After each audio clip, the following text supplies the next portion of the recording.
Hmm, cuaca yang sangat dingin. Hari mulai malam dan salju turun dengan lebat.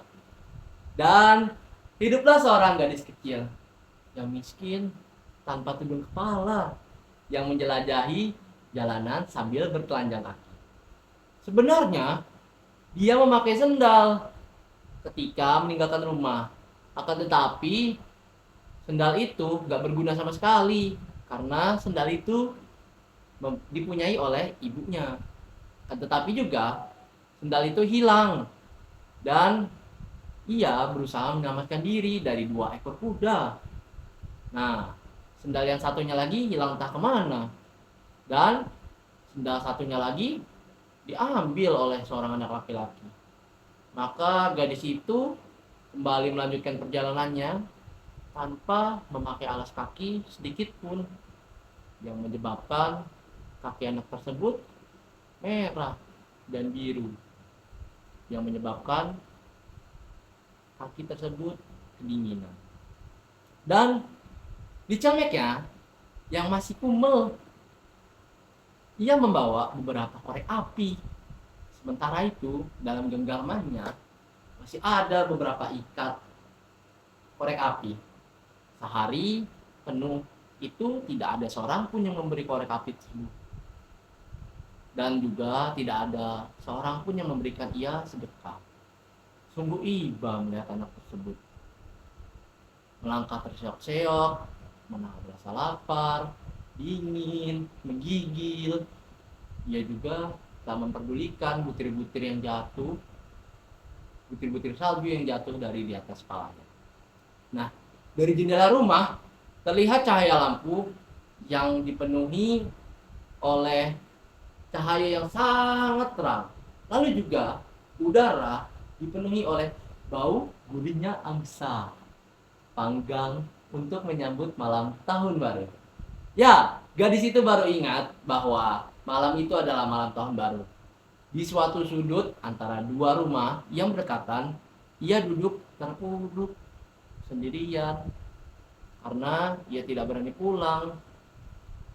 Karena juga korek api tersebut tidak ada yang berhasil dia jual dan tidak memperoleh uang sepeser pun. Ia takut mendapatkan pukulan dari ayahnya.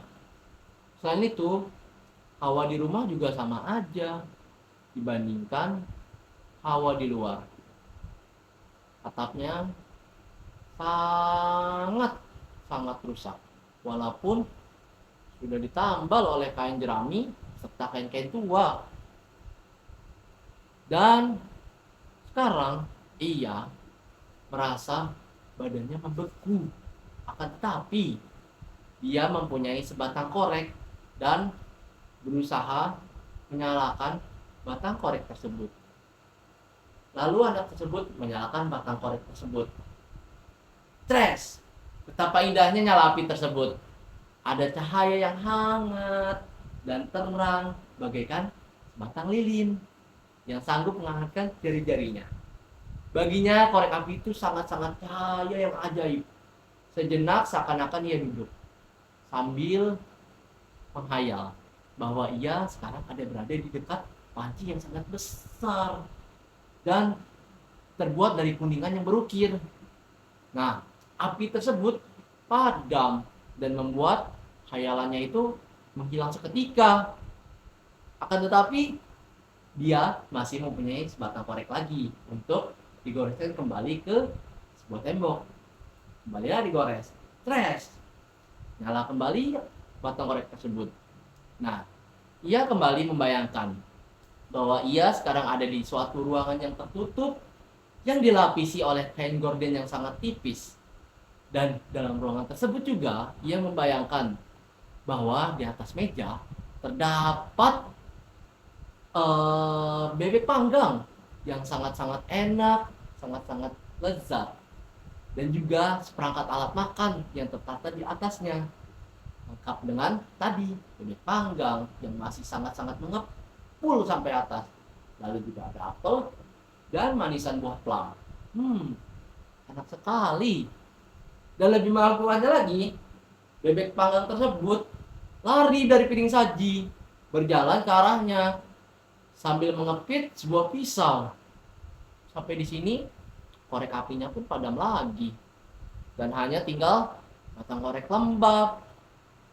Gadis itu pun kembali menyalakan korek lembab tersebut. Dan kali ini dia membayangkan sedang ada di bawah pohon Natal yang sangat gede, sangat besar. Pohon itu jauh lebih besar daripada yang ia pernah temui.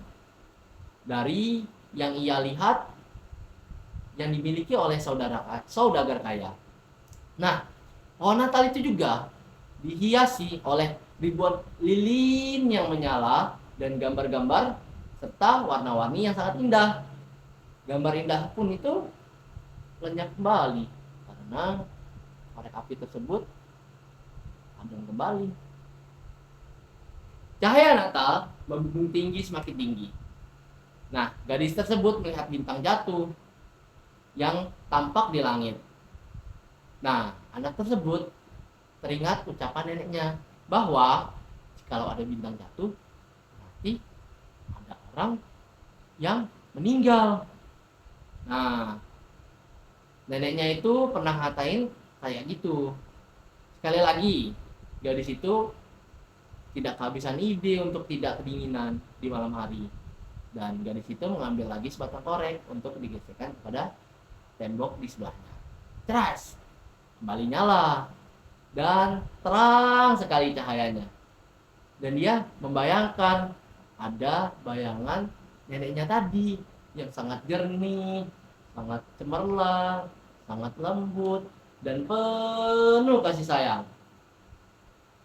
Nah, anak tersebut bergumam, "Nenek, bawalah aku bersamamu.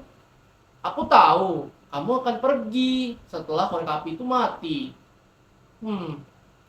Kamu akan menghilang seperti bebek panggang tadi, serta pohon Natal yang sangat besar tadi."